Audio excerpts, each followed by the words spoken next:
Hello, everyone. Thank you so much for joining us today. It's a pleasure to be here with you for today's presentation. We're going to be getting started in just a moment, but before we begin, I do have some housekeeping announcements. Our first announcement is that our next webinar will be on December 3rd on the future of work with Liba Rubenstein, Director of the Future of Work Initiative at the Aspen Institute. And on behalf of the California Labor Lab, a NIOSH Center of Excellence for Total Worker Health, we're pleased to welcome you to today's webinar. A few housekeeping items. You are going to be muted during this presentation. If you would like to ask a question, we welcome you to enter it into the Q&A box. This is a little bit different than the chat. The Q&A helps our moderators today keep track of the questions, make sure that it doesn't get lost in the chat for you. So you can enter any questions into that Q&A box. And we'll save time at the end of the presentation to address as many questions as possible. This presentation is being recorded and will be made available on the California Labor Lab and Center for Occupational and Environmental Health YouTube page in the next 5 business days. And all participants who logged in with the registration email for the full presentation today will receive an email tomorrow with a link to the evaluation form that will qualify you for a certificate of completion with 1 continuing education contact hour. Once the evaluation is completed, you'll be able to access and print your certificate.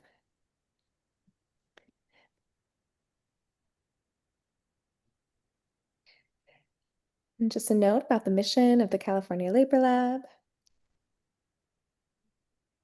and that our funding is from NIOSH. And without further ado, I'm going to pass it over to our moderator today, Dr. Christina Banks, to introduce our speaker. Thank you. Thanks, Michelle, and welcome everyone to this very special webinar given by my friend and colleague, Dr. Yelin. Let me tell you a little bit about him. Dr. Yelin is the Edward A. Dixon Emeritus Professor of Medicine and Health Policy at UCSF. Dr. Yelin is the Director of the California Labor Laboratory, a NIOSH Total Worker Health Center of Excellence. Dr. Yelin's research has been focused on how persons with health problems function in contemporary employment and on how contemporary employment with fewer long-term ties between employers and workers may result in health problems. Dr. Yelin has more than 300 publications and is an elected member of the National Academy of Science Social Insurance. It's my pleasure to hand over today's webinar to Dr. Yelin. Thanks, Christina, for that very kind introduction. I'm going to share my screen and start showing slides. So you can read that the future of work is now, and that's the take-home point of the next 40 minutes or so, that the message that I'd like to convey. So revealing time trends in the California labor market. Same disclaimer that Michelle showed. So now I turn to some of the substance. The context for the California Labor Laboratory and the study in which I'm going to talk today is the following understanding of the labor market. Analysts certainly agree that the labor market has undergone profound changes in the way people are hired to do work. In most of the post-World War II era, work was characterized by high rates of unionization in traditional work, defined as full-time, full-year employment for a single employer with formal hiring and full benefits. New modes of employment, however, diffuse responsibility for worker welfare to the worker, what one analyst, Jacob Hacker, has called the Great Risk Shift. Some of the signposts are not necessarily unique to this era. For instance, there's always been some seasonal and task or project-based employment. In California, for example, think about agriculture and entertainment industries. Agriculture has always used seasonal workers, and entertainment has used people work on a movie or a play or something and then move on.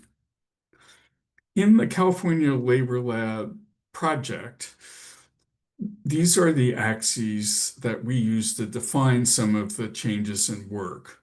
Increasing use of alternative employment arrangements, which include independent contracting, on-call work, being employed by a temp agency, and having one's work contracted out. It involves also the use of contingent forms of employment, work that's not expected to last beyond the year. And also involves, unfortunately, the erosion of workplace benefits and protections that arose in the 20th century, including formal ways of providing workers a voice in how work is done. Why are we studying these phenomena in California? Well, there's an important suspicion that the changes may be more prevalent in the state due to the mix of old and new industries in the state that use alternative employment, the old ones being agriculture, construction, and entertainment, and the new ones are tech and app-based work. Another reason is that California, as the fourth or fifth largest economy in the world, has an important role in both national and international economies. And so what we do here is often imitated elsewhere. And California companies have moved much of their operations to other states using the same HR policies that they use in California. So some tech firms, for instance, have moved some of their operations to Nevada, Arizona, Texas, but they have one HR set of policies.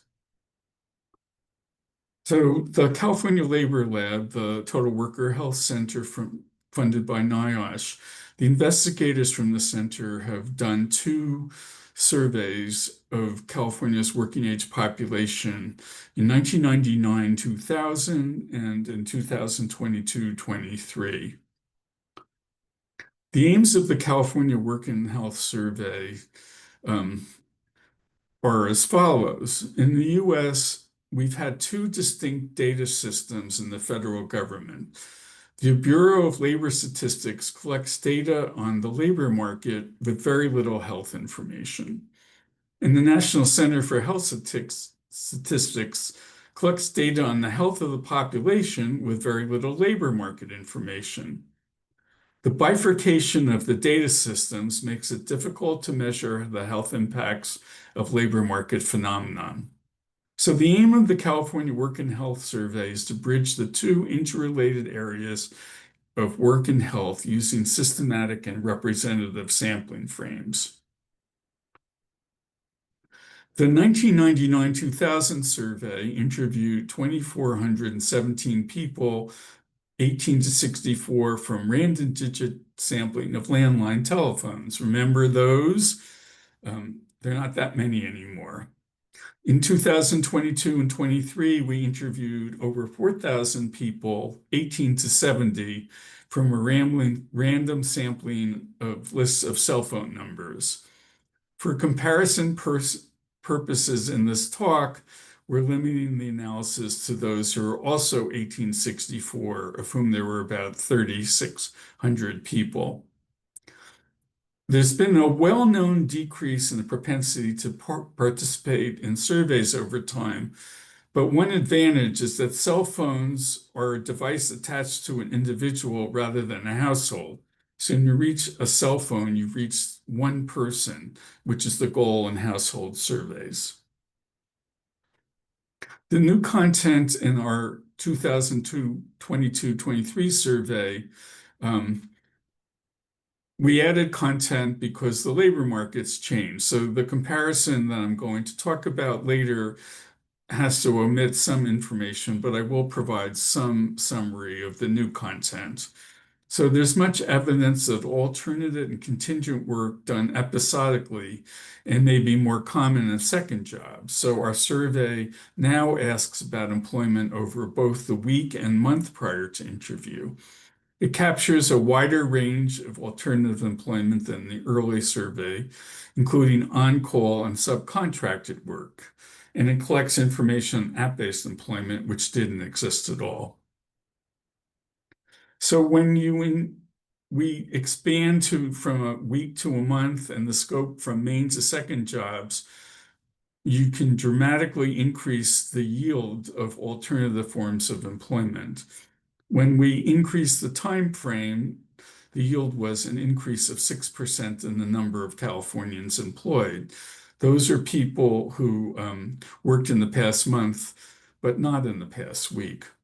In terms of independent contractors, overall, we were able to capture an additional 28%.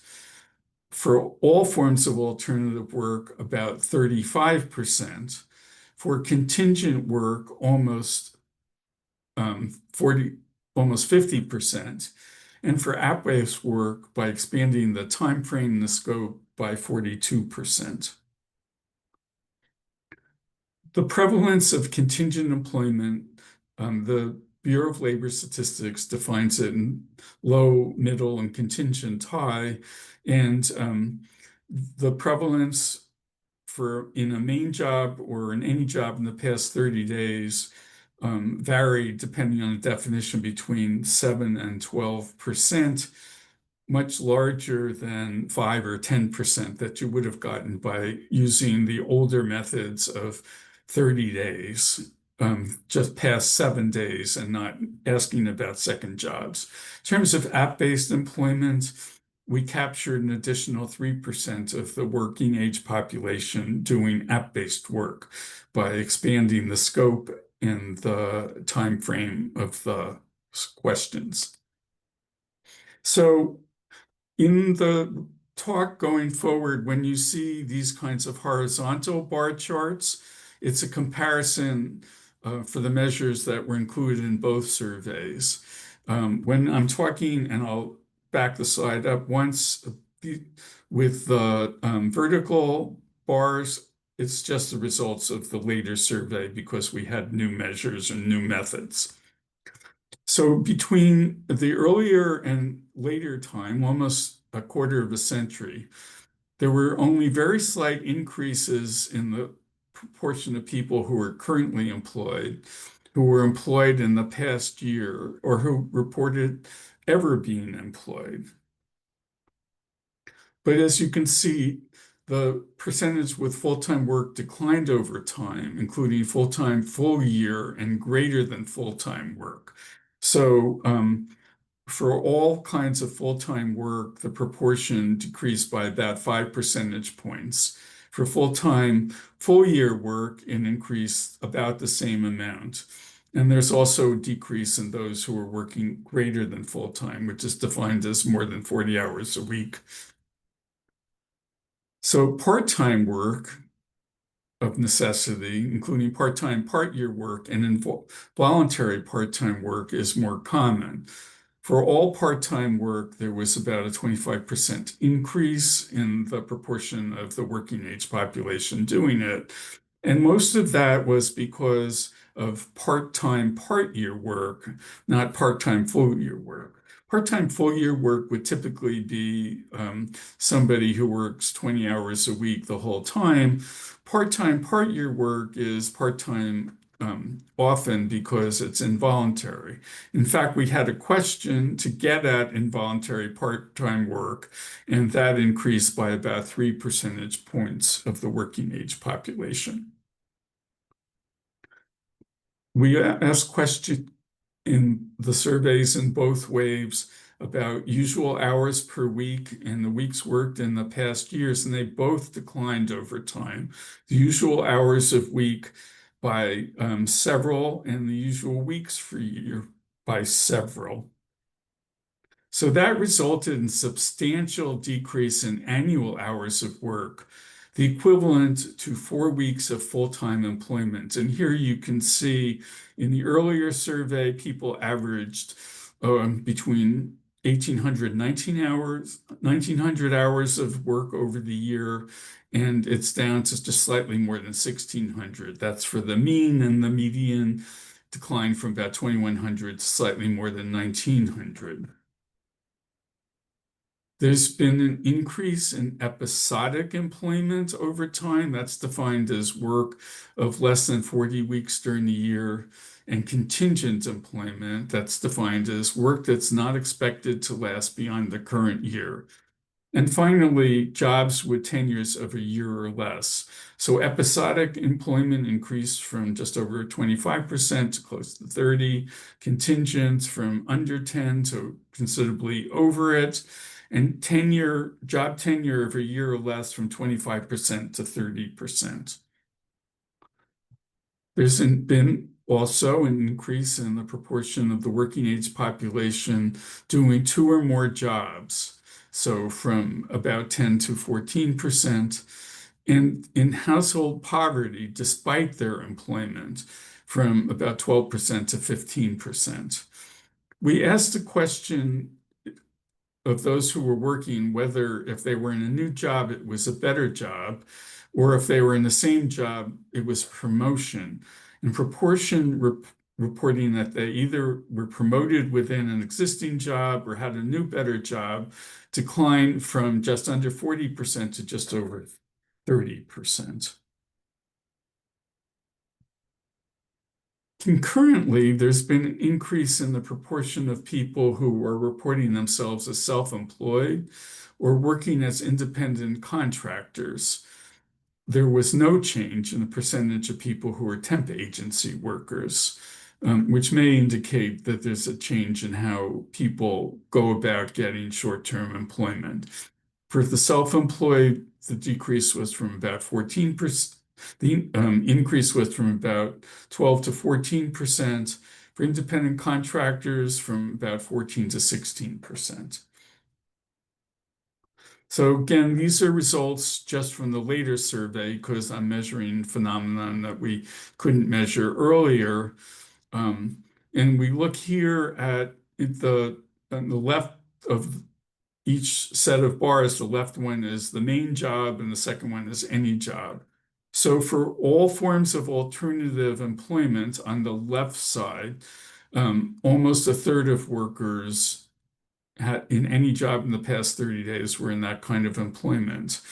There are 2 kinds of independent contractors, but if you go to the fourth set of bars, we summarize them.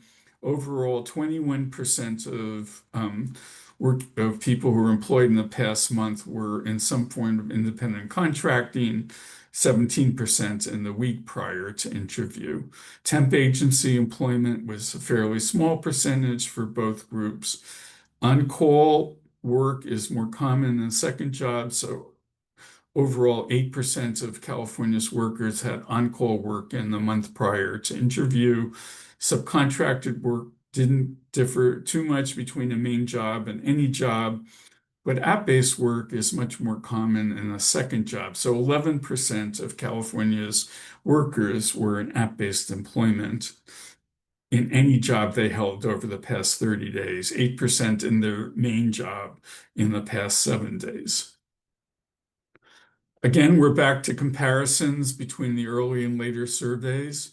There's been a decrease in the percentage with a regular day shift, increase in those who have a rotating or variable shift, very slight increase in those reporting a flexible work schedule.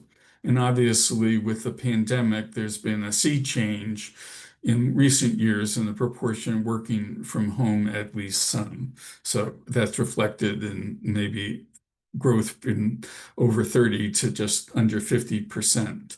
But the shift in the nature of shifts is quite remarkable and indicates the rules of work have changed dramatically. So one of the sets of questions for social epidemiologists focus on work, one of the things they're looking at is what they call high stress jobs. Those are jobs in which the workers have high demands on their time and low degree of control over their work. And also they ask about physical demands. There was a slight increase in proportion reporting jobs with very high demands and low control from about 12 to 13%, so not too much. And not surprisingly, there's been erosion of the physical demands of jobs, at least as we were measuring them in both surveys, from just under 70% to between 50 and 60%.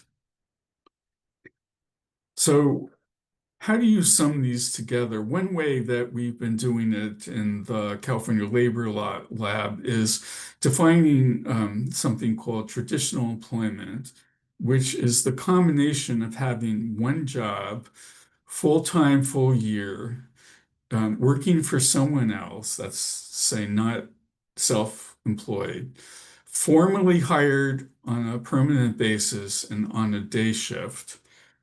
And obviously, one an earlier definition included some work, whether or not the individual worked from home. And since that's changed, we also created a definition which excluded that. And in the bottom two bars, you see when you exclude work from home, traditional work has declined by half, from about 25% of the workforce to about 12%. If you include some work at home, its decline is a little more moderate, from about 35% to just over 30%. A higher percentage over time live in households with incomes at or below 125% of the federal poverty level and report difficulty living on their current income. So in the earlier time frame, 1999 to 2000, about 12% of the workers were in households in poverty, and that grew to 15%. We asked a question about whether or not the individuals had difficulty living on their income in their household as a whole, and that increased, almost doubling from 15% at the turn of the century to 30% now. Again, this slide uses data from the later survey only, and that's why I'm using the vertical bars. When we administered it, people were still receiving COVID cash, and 27% of Californians did, in fact, receive some form of COVID reimbursements. But germane, particularly to this study, 7% of the working age population of California used a food bank, and 11% were SNAP beneficiaries, formerly known as food stamps. And of course, as you know, the continuation of SNAP benefits is one of the important reasons for the current shutdown in government. Very few were on TANF or SSI. 6% had been on unemployment at some point in the prior year. So now we turn to time trends in jobs with either good psychological or economic characteristics. At the bottom, you see the reference from Joe Greenvash and Dr. Dooley from 2003. And we think it's a really good way of combining the economic nature of work from whether or not it's stressful or displeasurable to work there. Inadequate work is both has bad psychological characteristics and bad economic characteristics. Barely adequate satisfies one of those, but not the other. Economically adequate takes you out of poverty, and optimal combines both economic sufficiency and psychological sufficiency. So optimal employment was 15% at the turn of the century and is now about 8 or 9%.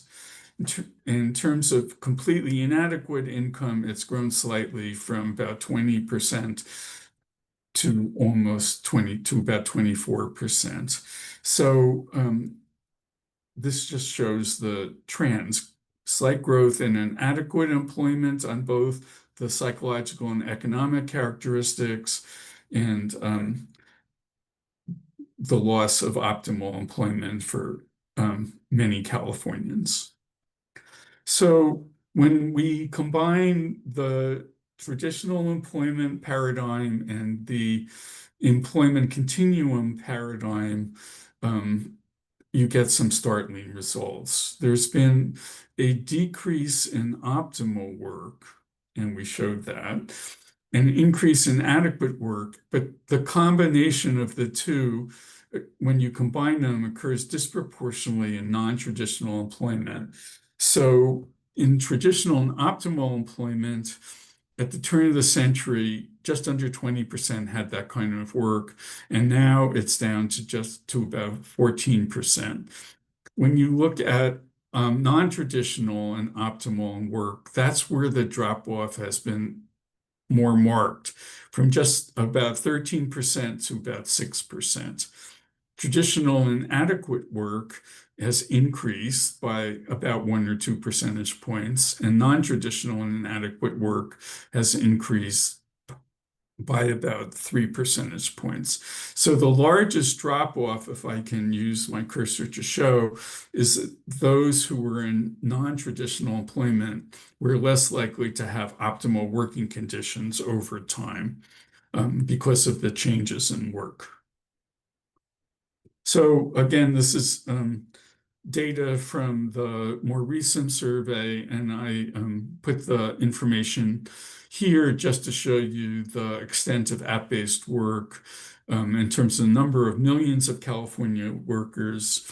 1.4 million California workers did some kind of app-based work in the week prior to interview, 2 million in the week after interview. And the largest categories were delivery workers, not surprisingly, 840,000, and rideshare workers, 290,000. So you can think of these in terms of football stadiums. For rideshare workers, you could probably fill any football stadium 3 or 4 times. For delivery workers, kind of 10 times. It's a lot of people doing those kinds of work. So from the more recent survey, we were able to discern that each kind of independent contractors are more common in second jobs. So those who were completely self-employed, much more likely in second jobs, as was the case for those who were independent contractors, but in a wage and salary environment. A typical job like that might be somebody is a programmer hired by Google, and they have that as their only client, and they work there maybe even on site for a long time. But for them, it's still more common as a second job, and for either 45% among second jobs. The rates of work contracted out and on-call work are also higher in second jobs, but not temp agency work. For all forms of rates of alternative app-based work higher in second jobs, for either app or alt-based work, among those with second job, 61% of them was in the second job. For app-based work, it was 18%. And for any form of alternative work, 57%. And when you combine them, you get to that 61% since the categories overlap. Contingent work is also more common in second jobs. Between 7 and 12% of all jobs are contingent. And the Bureau of Labor Statistics has several definitions of contingent work, but the most important point is, however you define it, it's more common in second jobs than first jobs. But this is the main point that I want to drive home. The vast majority of non-traditional work is still performed as a main job. So if a rideshare company tells you, well, this is a way to earn a little money, but that's not exactly how people are doing this kind of work. So of the independent contractors, there are 4.8 million, but 3.1 million of them are doing it in their main job. For alternative employment, 5.4 of the 7.6 million are doing it in their main job. Same trend in app-based employment and contingent employment. So the vast majority of people aren't doing this for extra cash or just to get by. This is their main work, and it's increasingly in non-traditional forms of employment. So going back to the comparison with the early survey and turning to the health of the population, there's been an increase in the percentage of California's working age population reporting fair or poor health among all, and even more dramatic has been the drop off among those working, the increase among those working from 10 to almost 20%. Among those not working, there's also been an increase. And the rate of activity limitation, our survey's definition of disability, has increased from just over 15% to about 23%. During the same time, when we looked at health behaviors, you can see the dramatic drop off in current smokers, the increase in former smokers. And that should not be surprising given the trends in smoking over the past 25 years. Unfortunately, it doesn't extend to other health behaviors. There's greater levels of binge drinking by a small percentage. And you also see that body mass index has increased from an average of 26 in the working age population to about 29. So going back to the more recent survey, alternative workers and independent contractors are more likely to report low earnings, low household income, and poverty level income.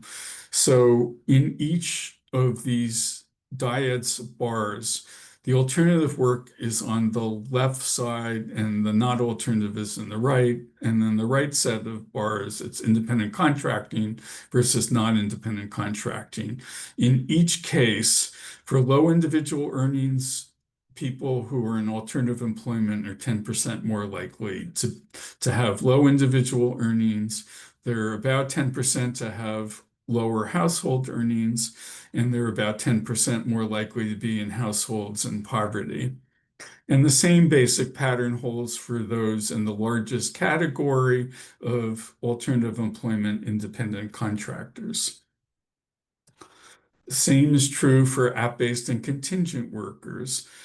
App workers are about 20% more likely to have low individual earnings, about the same difference for low household income, and unfortunately, the same difference for those in poverty.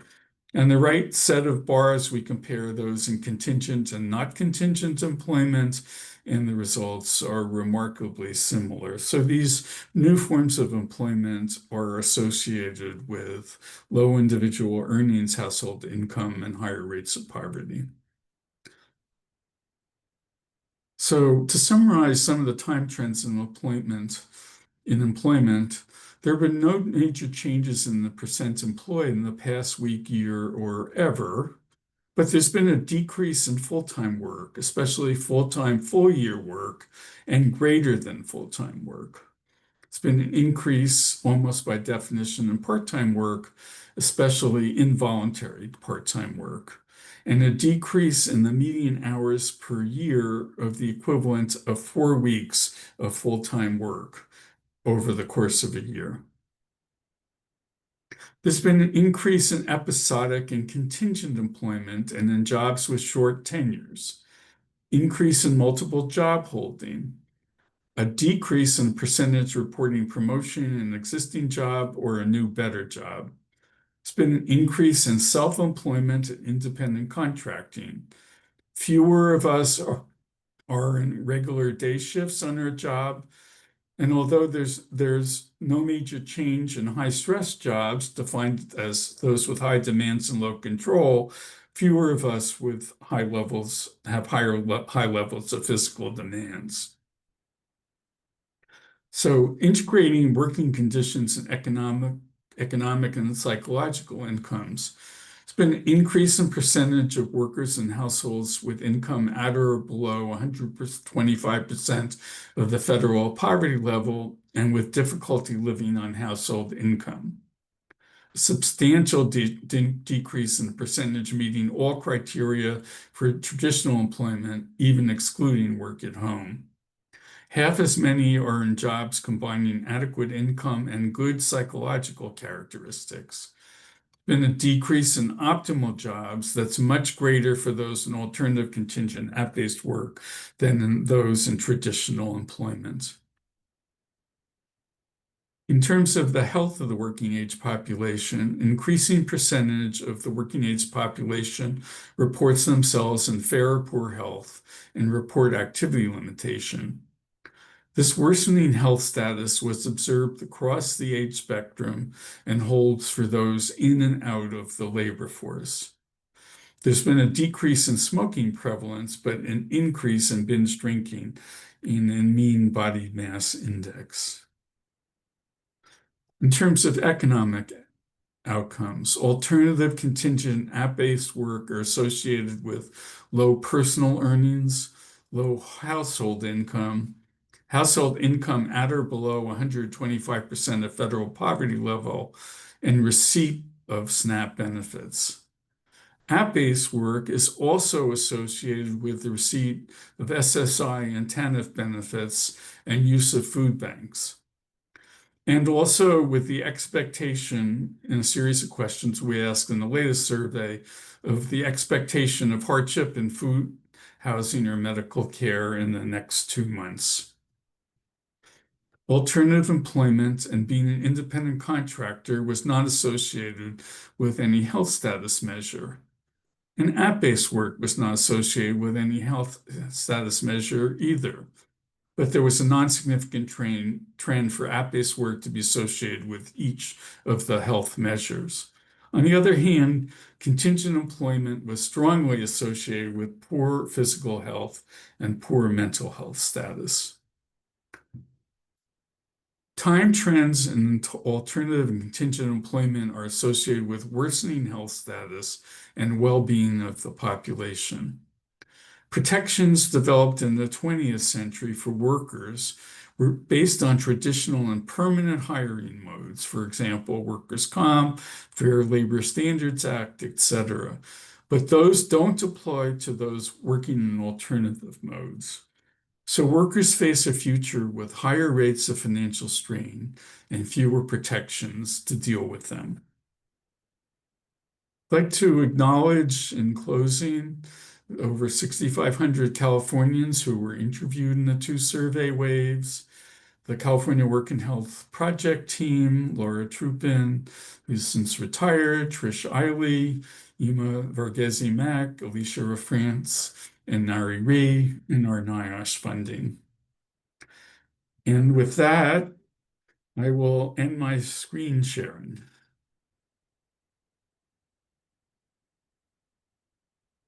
Chris?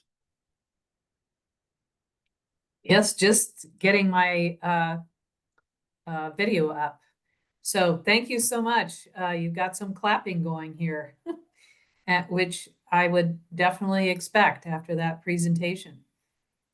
So we have a couple of questions in our Q&A, but I have teed up a few more, which you might not be surprised to hear. And so let's start with a couple of the Q&A questions. All right. So Paul Criswell asked the question, curious to hear more about how involuntary work is defined. What might account for an increase? And I also had kind of the question, is involuntary something outside the individual or inside the individual? In other words, a condition of the individual or a condition of the economics? Maybe that's not a fair Right. In a lot of our survey questions, we use Bureau of Labor Statistics questions from the current population survey or its annual supplement. They have a question about whether or not somebody is working part-time by choice or because greater hours were not available to them. And that's the way they define involuntary part-time employment. I think that a lot more part-time employment is involuntary than that conservative definition, which we used as well here, because many workers don't ask for what they don't think they're going to get if they do ask. So I think um, a lot of people, and also people are often hired into part-time work and apply for the job because they need the job, but it's not formally defined that way when they're hired. So I think there's a lot of hidden involuntary employment. Yeah, that's really a good point. And the problem with involuntary employment is that it implies a lack of control. And could you speculate about what might be different between the first survey and the second survey with respect to a lack of control over one's employment? There wasn't a sea change in the proportion who said they had high demands. We have a series of questions to define demands and a series of questions to define control. So there wasn't that huge a change in that set of questions defining stress over time. Um, but when you combine that with the economic category, and that's the beauty of the system that Grivash and Dooley developed, what you see is there's a lot less work that combines both good psychological, which would not be high demand, low control, and economic returns. And so I think these summative measures are very important because there are a lot of different strands of change going on in the labor market, and synthesizing them as a way, however imperfect the methods of synthesizing are, to get at the sum total of the changes, to get some measure of it. And when we did do that, um, what we saw is taking the definition of optimal employment and cross-classifying it with traditional employment, that a lot of the erosion that's taken place, there's been some in traditional work as well, but much more of it has taken place in these kinds of non-traditional jobs. And um, we haven't developed a way of protecting workers who aren't formally hired on their jobs on a permanent basis. In the 20th century, there was workers' comp, there were protections for organizing, there were workplace-based health insurance, but we haven't devised a system in the 21st century that deals adequately with the increasing proportion of the workforce that doesn't have workplace-based protections because they're not formally workers. They're not formally hired to do their work. Do you think some of the rise in independent contracting and non-employee based work is a function of employers getting smarter over time in terms of how to kind of skirt around the rules, the legal uh, definitions, and the rules for how you can classify a worker as either an employee or an independent contractor? Do you think there's just is there more cheating going on? Is there more nuance being formulated? Could that be I think reflected in the data? I think that there are several things going on. I think there's a generalized strategy among employers to reduce the it's harder to get rid of workers who are permanently hired. And so there's a strategy to reduce the burden on the firm from having a large bolus of part-time workers.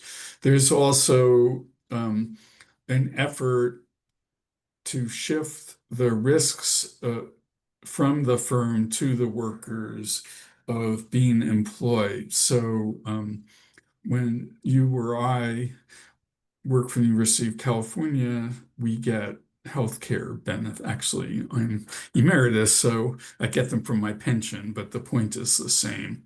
And I think the third one is when people um, can't find permanent employment, they may do independent contracting, either because they can't get permanent hiring or as a way station until they do. And so I think all those three phenomena, and there are social class differences. I mean, when white collar people lose their job, they will often say that they're consultants now. Um, some people leave work to become consultants, and that's often different than people who lost their jobs and become consultants, because people who leave work to be consultants often take clients with them. So it's very different situation. Yeah, I've definitely, from my own experience, seen a very high growth in class action lawsuits around job classification issues, particularly around this issue, like what you call a person working in your company as an independent contractor or as an employee. And I know that the litigation has been extremely robust around that, as more and more employers choose the independent contractor and wait to see what will happen. So there is that point. But the other thing about independent contractors, and again, this is very nuanced stuff that other researchers on this webinar might consider, is to look at what's the role of autonomy and flexibility in determining the numbers of people that choose alternative working arrangements and independent contractor status, even though they know there is a absence of legal protections and there's an absence of job security, and income security and so on. You couldn't really use your first data gathering to contrast this. I don't imagine, but do you think that could be a factor, that people just feel like, well, now I've got more personal responsibilities and I can't be tied down to an 8 to 5 job? Well, I think sometimes economists use the term market makers and market takers. And I think that the situation may differ for market makers. If you're a AI person, an AI expert, you are a market maker, and you can feel confident that if you leave OpenAI and go out and work for yourself, that you will probably be able to feed your family. But for people who are market takers, then I think it's hardly the case that they're going to leave secure employment and subject themselves to vicissitudes of a very volatile and difficult labor market. Let me ask you another question that came from our audience. Nicole Irvin asks, do you see a trend with companies providing traditional full-time jobs, but only requiring 32 hours of work a week for full-time work? Do you think that is in the future? I'd like to see it's in the future. One thing that we learned in the pandemic, that it's a lot more humane in the Bay Area where Christina and I live. Commutes are often very long, and people who only do them once or twice a week can pick their kids up at soccer practice and get the meal on the table more easily rather than spending 2 hours. And probably in that situation, the employers get a bonus because they probably are logging on to their work email in the evening anyway. So I do think that the possibility of remote work has fundamentally shifted for certain kinds of workers. The situation, the we're a total worker health center. I think it's completely shifted the nature of employment for those in certain kinds of employers, but increasingly a lot of employers are not um, happy with those arrangements for whatever reason. Might be for good reasons, like there's certain kinds of collaborative work that can't be done as well remotely, but it may be because they want to control the workers and they feel it's easier to do so when they're sitting in a chair in a cubicle in an office complex than when they're at their home. And I will say this, I work at UCSF, as does Christina, who also works at Berkeley. A lot of the staff here now in the pandemic moved to far removed from the campus. And so for them and for a lot of Californians, a back to work order is going to lead to them leaving their employment rather than the employer getting the benefit of their experience. Because if you live an hour or more from work and you've become accustomed to saving those 2 hours and be able to do your errands and picking up your kids more easily, watch them do their homework. It's you're going to be, and I personally know of a couple of situations of people who have left their jobs rather than subject themselves to those new kinds of working conditions where they're forced to be in the office 5 days a week.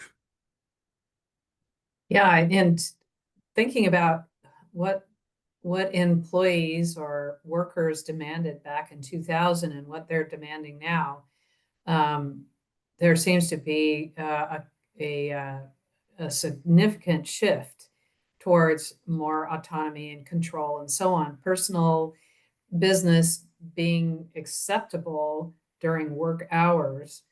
So there is that, but there's also an issue here about there being a lot more opportunity to do independent contractor work, app-based work, and other alternative forms of self-employment and self-directed work apart from regular employment.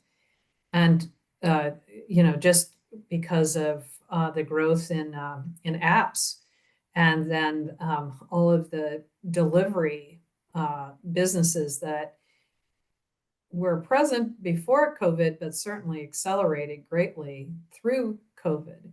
I think pardon me, I think it's really important to distinguish between, and again, maybe use the term market makers and market takers, Mhm. because the vast majority of people in these alternative forms of employment are market takers, not market makers, and they're doing it because they don't have a choice. And they often are subjected to high rates of wage theft. We've documented that maybe 50% greater rates of wage theft from these kinds of workers. And just think of the 800,000 warehouse workers who spend a lot of, or 300,000 rideshare drivers in California who are not paid for the bulk of the time when they don't have a passenger, Yeah. who do not control their hours of work very well, because we've learned that the rideshare companies, when they perceive that workers are on their way home, will purposefully direct them to rides that take them in the opposite direction. So there are all kinds.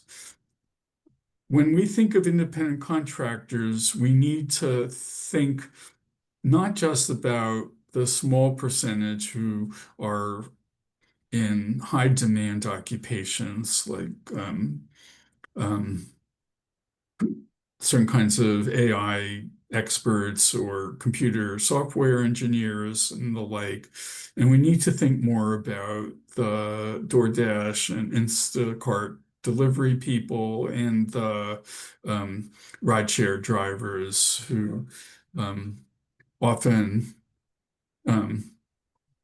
harken back to the 19th century when people lived in company towns and had to buy goods in the company store against their wages because some of the rideshare drivers bought their cars Yeah. from the rideshare companies, and they are in hock to the companies until they have paid off the car and then some. But at that point, they may need another car.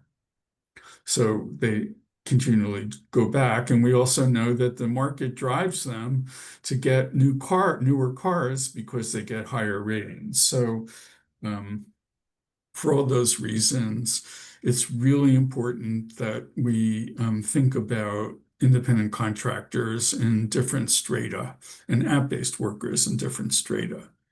Right. And that was important in your health analysis of people in those strata.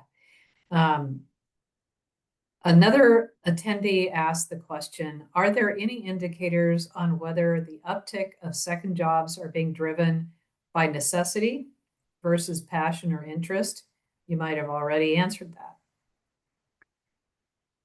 Yeah, I think it's, you know, I think it's overwhelmingly driven by necessity and the fact that so many workers in California, and maybe it's time to discuss a little bit about the measures of financial strain that we included. One of them is a now standard measure about could you sustain a $400 emergency expense? And something like a third of California's working age population can't. So they're getting second jobs just to be able to feed themselves and their families. So I think it's really, really important to, when we talk about choice, we hearken back often to what Anatole France said, and about people who are choosing to sleep under the bridge at night. It's not really a choice. It may be a choice between one bridge and another one. These are very important points for us to keep in mind, whether there is choice or not, and to what degree choice really drives the health decisions and the health benefits or lack thereof. Another attendee asked the question, can you comment on how the trends you address in your presentation have affected workers with disabilities? Well, people with disabilities, along with other groups that face discrimination in the labor market, are first of all subjected to a last hired, first fired phenomenon. And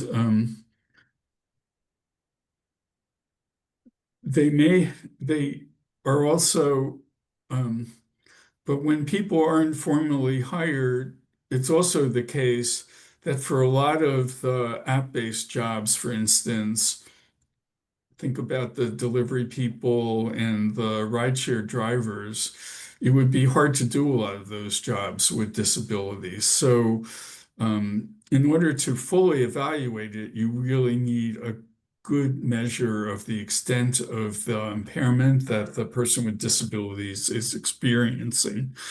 But it's really also important to note that they have a fraction of every kind of employment, alternative and traditional employment alike. So we still have not figured out a way of fully accommodating the needs of people with disabilities in the labor market. So that brings us to the end of our webinar. And I just want to note that the kinds of things that you are able to study and share with us today is particularly irrelevant for what we're all going through as a nation and during this government shutdown. Can you imagine how that is affecting people at all strata, but particularly at those at the lower strata of society? And we really appreciate the time and attention your team put into this survey and contrasting it over time to be able to say the future is now. And it's no time like the present to try to fix it. So thank you so much, Ed. Thank you, and Really appreciate it. thanks to you and all of the colleagues in the California Labor Lab for making this such an enjoyable place to work, unlike many of the places I described today.